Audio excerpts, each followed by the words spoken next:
बंडा विधानसभा फंसी 4 राजनेताओं के चंगुल में। किसे जीत का तिलक लगाएगी जनता, यह अभी कुछ कहा नहीं जा सकता। जी हां, नमस्कार, मैं हूं हेमराज लोधी। आप देख रहे हैं राष्ट्रीय समाचार न्यूज। आज हम बात कर रहे हैं मध्य प्रदेश के सागर जिला की बंडा विधानसभा। बंडा विधानसभा में विधानसभा चुनाव काफी रोचक होने वाला है, क्योंकि बंडा विधानसभा अभी त्रिकोणीय मुकाबला कहा जा रहा था, लेकिन अब ऐसा नहीं है। अब त्रिकोणीय नहीं, इस बंडा विधानसभा में 4 राजनेताओं ने शिरकत कर दी है। जी हां, हम आपको बताते हैं।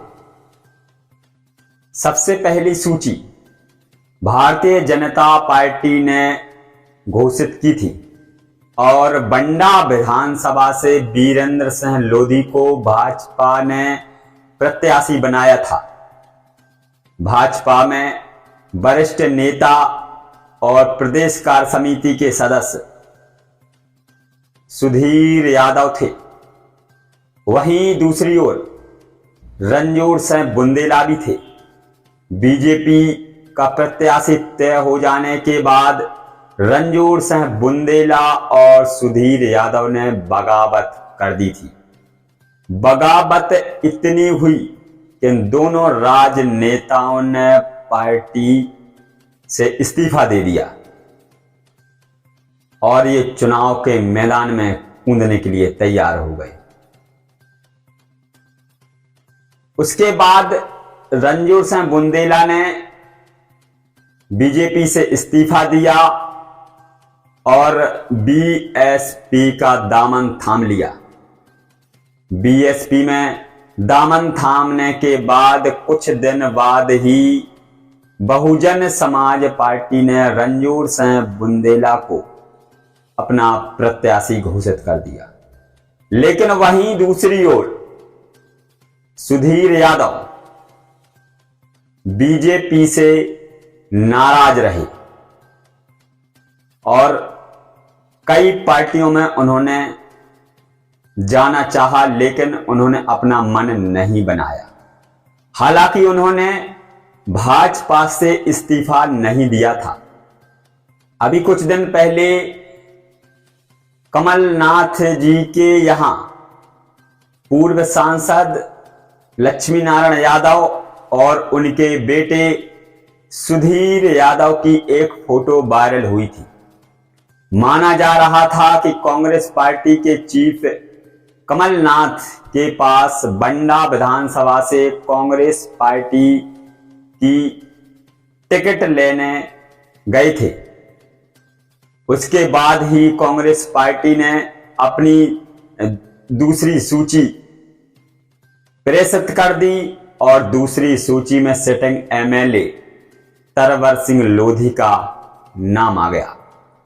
तरवर सिंह लोधी का नाम आते ही कांग्रेस पार्टी के कार्यकर्ताओं के चेहरों पर मुस्कान आ गई और काफी अच्छी भीड़ के साथ, हजारों की जनसंख्या के साथ उन्होंने बड़ा चौराहे पर पंचमुखी दरबार में माथा टेका।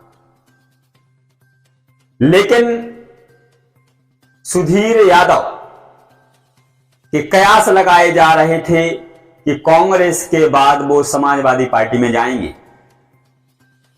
कुछ चर्चाएं भी चल रही थीं। उसी के साथ आम आदमी पार्टी की भी चर्चाएं थीं।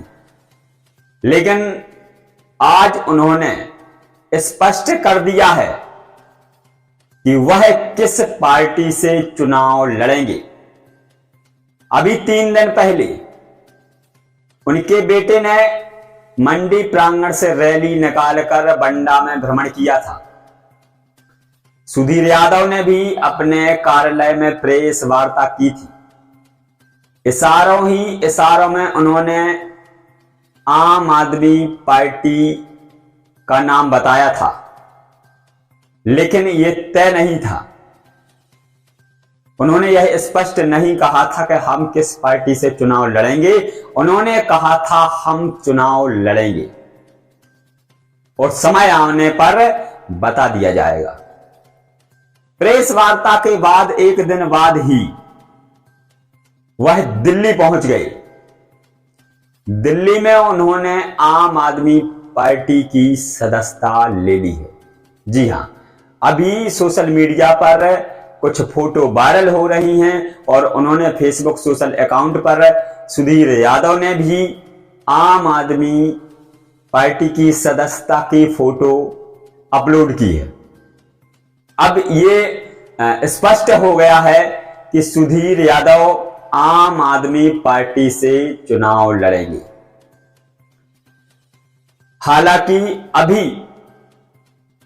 भाजपा से वीरेंद्र सिंह लोधी, कांग्रेस से तरवर सिंह लोधी, बीएसपी से रणजोर सिंह बुंदेला और अब आम आदमी पार्टी से सुधीर यादव चुनाव लड़ सकते हैं। इतना ही नहीं, एक पार्टी और है भारतीय शक्ति चेतना पार्टी, जिसमें भानु सिंह लोधी जिसके प्रत्याशी हैं। अभी ये सिलसिला यहीं नहीं रुका है।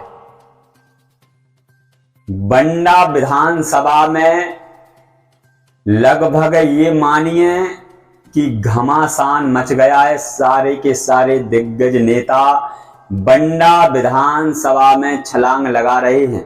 आखिर इस बंडा विधानसभा में ऐसा क्या है जो सारे नेता अपनी पार्टी से बगावत करके चुनाव लड़ रहे हैं? अभी ये समझ से परे है, कुछ कहा नहीं जा सकता। अभी जानकारी मिल रही है कि समाजवादी पार्टी से भी बंडा विधानसभा में प्रत्याशी उतारा जा रहा है।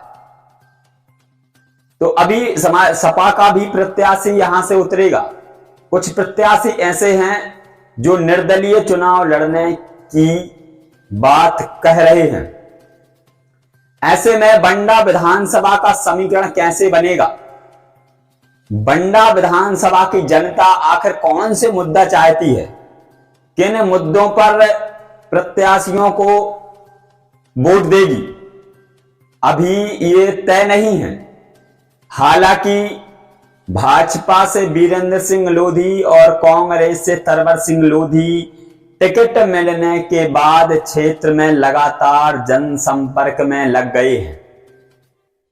हालांकि ये बताया जा रहा है कि तरवर सिंह लोधी ने 5 वर्षों में जो उनके कार्यकाल में कार्य किया है, जनता काफी संतुष्ट है। लेकिन भाजपा को छोड़कर जो दिग्गज नेता बीएसपी और आम आदमी में शामिल हो रहे हैं, ये कहीं ना कहीं कांग्रेस और भाजपा का समीकरण बिगाड़ सकते हैं। हालांकि अभी ये बात तय नहीं है कि सुधीर यादव आम आदमी पार्टी से चुनाव लड़ रहे हैं, लेकिन जो फोटो वायरल हो रही है, जो सदस्यता उन्होंने ली है, इससे लगभग ये तय माना जा रहा है कि वो आम आदमी पार्टी से ही चुनाव लड़ेंगे। लेकिन अभी हम इसको कह नहीं सकते। जब सुधीर यादव जी को आम आदमी पार्टी प्रत्याशी बनाएगी तो ये निश्चित तौर पर तय हो जाएगा। बंडा विधानसभा में शाहगढ़ और बंडा 2 ब्लॉक हैं। इन दोनों ब्लॉकों की जनता आखिर किस पार्टी, किस नेता को चाहती है, किस नेता को विधानसभा तक पहुंचाना चाहती है, भोपाल ले जाना चाहती है, ये जनता तय करेगी। फिलहाल अभी 2 पार्टियों के प्रत्याशियों ने जनसंपर्क शुरू कर दिया है। अब देखना यह होगा कि बीएसपी आम आदमी पार्टी क्या कदम उठाती है। हालांकि रणजोर सिंह बुंदेला भी भारी दमखम के साथ शाहगढ़ और बंडा ब्लॉक में प्रचार प्रसार कर रहे हैं।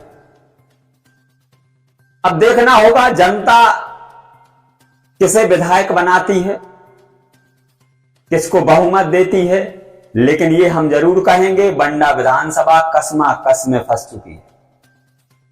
लोग, यहां की जनता ये तय नहीं कर पा रही है कि हमें किसे जिताना है, हम किसके साथ हैं। बहरहाल अभी ये देखा जा रहा है कि अगर किसी से वोट के मामले में, चुनाव के मामले में हम बात करते हैं तो जनता मौन है। अभी जनता डिसीजन नहीं कर पा रही है कि हम किसके साथ हैं। हालांकि ये ज्यादा दिनों तक नहीं रहेगा, कुछ ही समय में जनता के सामने ये बात आ जाएगी, क्योंकि अभी और भी प्रत्याशी तय होना है। बंडा विधानसभा में घमासान मचेगा, क्योंकि एक से एक ताकतवर नेता बंडा विधानसभा में कूद चुके हैं। हालांकि ये तो समय बताएगा, हम समय समय पर आपको ये खबरें बताते रहेंगे और अभी 2 दिन बाद से हम ये बताएंगे कि बंडा विधानसभा में कौन सा प्रत्याशी किस स्तर का प्रचार कर रहा है, उसके साथ कितनी जनता है, किस पार्टी को बंडा विधानसभा की जनता ज्यादा वोट करेगी। कुछ ही दिनों में हम गांव-गांव जाकर के हम आपको बताने का प्रयास करेंगे। तब तक के लिए नमस्कार। अगर हमारे चैनल की खबरें आपको अच्छी लगें तो चैनल को सब्सक्राइब करें, लाइक करें, कमेंट करें। आपका दिन शुभ हो। नमस्कार। अवंती सेना संघ से जुड़कर सामाजिक कार्य करें। शोषित, पीड़ित, वंचितों की आवाज बुलंद करने अवंती सेना संघ से जरूर जुड़ें, अपना सहयोग प्रदान करें। पदाधिकारी बनने के लिए स्क्रीन पर दिए गए नंबरों पर संपर्क करें।